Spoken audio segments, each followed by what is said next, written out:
Assalamualaikum warahmatullahi wabarakatuh. Perkenalkan, nama saya Nikita Tikasari. Saya dari kelas 9A dan saya di sini akan menjelaskan tentang teknologi reproduksi pada tumbuhan.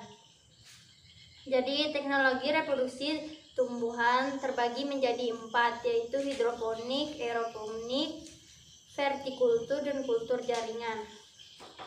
Jadi, langsung saja kita membahas yang pertama adalah hidroponik. Hidroponik adalah budidaya menanam dengan memanfaatkan air tanpa menggunakan tanah dengan menekankan pada pemenuhan kebutuhan nutrisi bagian tanam.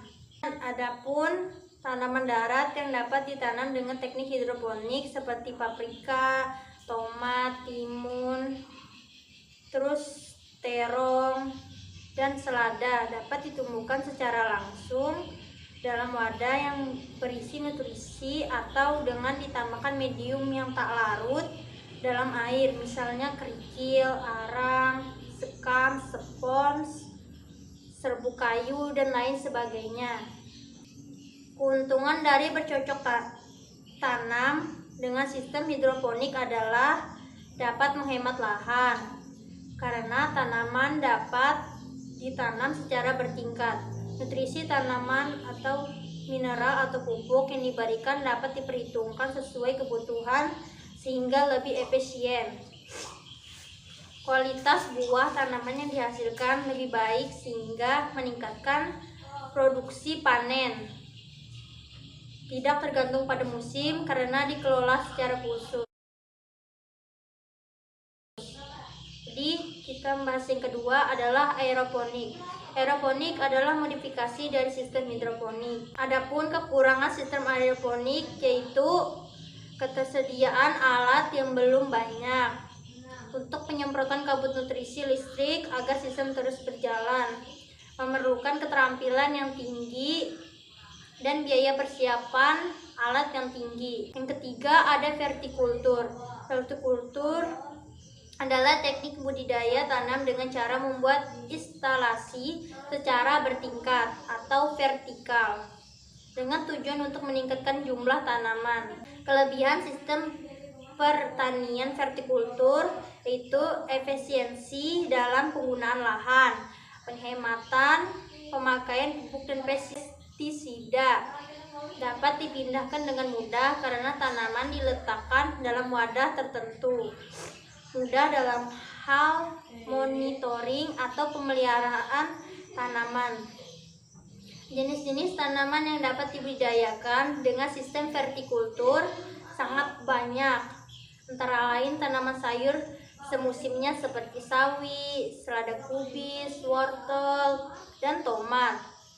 Dan ada juga tanaman bunga seperti anggrek, mawar, dan melati, dan tanaman obat-obatan juga seperti jahe, kunyit, dan kencur. Jadi yang kita membahas yang keempat adalah kultur jaringan. Kultur jaringan adalah suatu metode untuk mengisolasi bagian dari tanaman seperti sekelompok sel atau jaringan yang ditumbuhkan dalam kondisi aseptik. Adapun teknik kultur jaringan mempunyai beberapa tujuan, yaitu menghasilkan tanaman dalam jumlah besar, menghasilkan tanaman yang bebas dari penyakit, melestarikan jenis tanaman yang sudah langka, mempertahankan sifat-sifat tanaman induk, dan menghasilkan varietas tanaman baru dengan teknik fusi protoplas. Adapun beberapa keuntungan dalam teknik kultur jaringan tanaman yaitu menghasilkan tanaman atau individu baru dalam jumlah besar dan cepat, menghasilkan tanaman sama persis dengan induknya, untuk menyimpan plasma nutfah hanya memerlukan tempat yang relatif sempit, pelaksanaannya tidak tergantung pada musim.